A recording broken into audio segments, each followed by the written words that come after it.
Good afternoon. We are reading chapter 11, The Miracle from Charlie and the Chocolate Factory.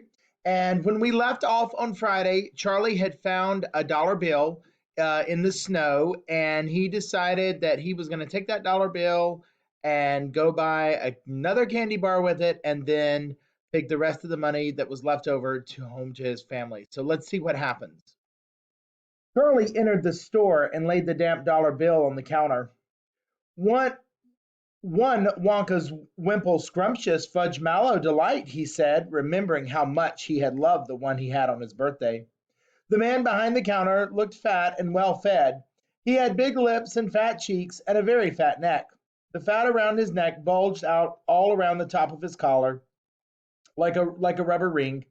He turned and reached behind him for the candy bar. Then he turned back again and handed it to Charlie. Charlie grabbed it and quickly tore off the wrapper and took an enormous bite. Then he took another, and another. And oh, the joy of being able to cram large pieces of something sweet and solid into one's mouth. The sheer blissful joy of being able to fill one's mouth with rich, solid food. Remember how hungry he had been. You look like you wanted that one. You look like you wanted that one, Sonny, the shopkeeper said pleasantly. Charlie nodded, his mouth bulging with chocolate. The shopkeeper put Charlie's change on the counter. Take it easy, he said. I'll give you I'll give you a it'll give you a gut ache if you swallow it like that without chewing. Charlie went on wolfing the candy. He couldn't stop, and in less than half a minute the whole thing had disappeared down his throat. He was quite out of breath, but he felt marvelously, extraordinarily happy. He reached out his hand to take the change. Then he paused. His eyes were just above the level of the counter. They were staring at the little silver coins lying there. The coins were all dimes. There were 9 of them altogether. Surely it wouldn't matter if he spent just one more. I think, he said quietly, I think I'll have just one more of those candy bars. The same kind as before, please. Why not? The fat shopkeeper said, reaching behind him again and taking another Wimple Scrumptious Fudge Mallow Delight from the shelf. He laid it on the counter. Charlie picked it up and tore off the wrapper, and suddenly, from underneath the wrapper, there came a brilliant flash of gold. Charlie's heart stood still.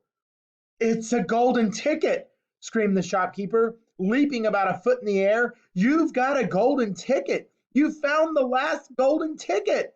Hey, what do you know? Come and look at this, everybody. This kid found Wonka's last golden ticket. There it is. It's right there in his hands. It seemed as though the shopkeeper might be going to have a fit.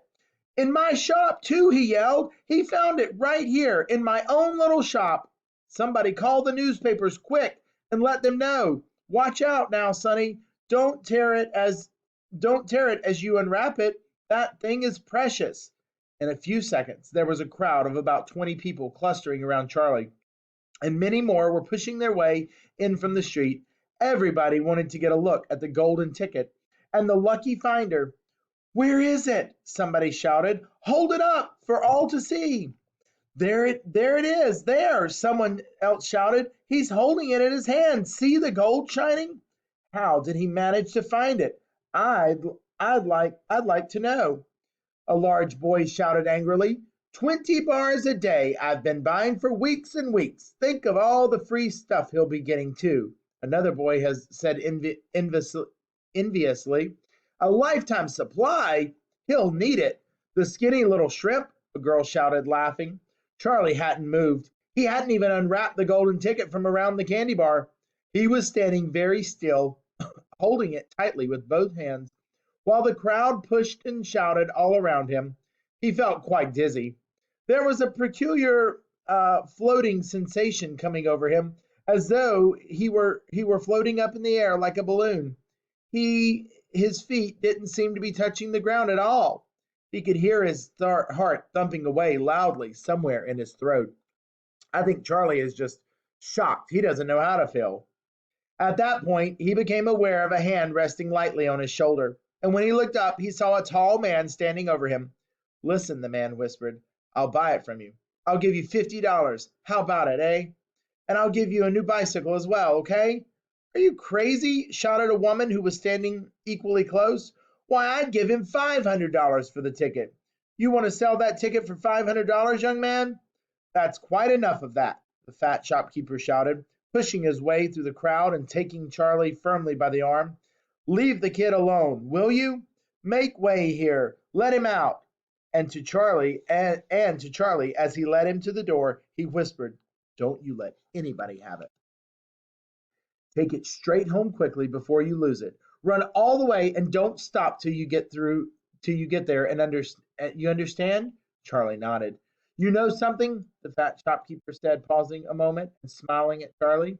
I have a feeling you need a break like this. I'm awfully glad you got it. Good luck to you, Sonny.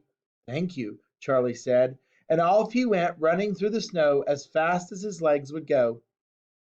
And as he flew past Mr. Willy Wonka's factory, he turned and waved at it and sang out, I'll be seeing you! I'll be seeing you soon! And 5 minutes later, he arrived at his own house. All right, I'm going to stop there, guys, because the next chapter is a little bit longer, so we'll do it tomorrow, okay? So just one chapter today. Have a great day, guys.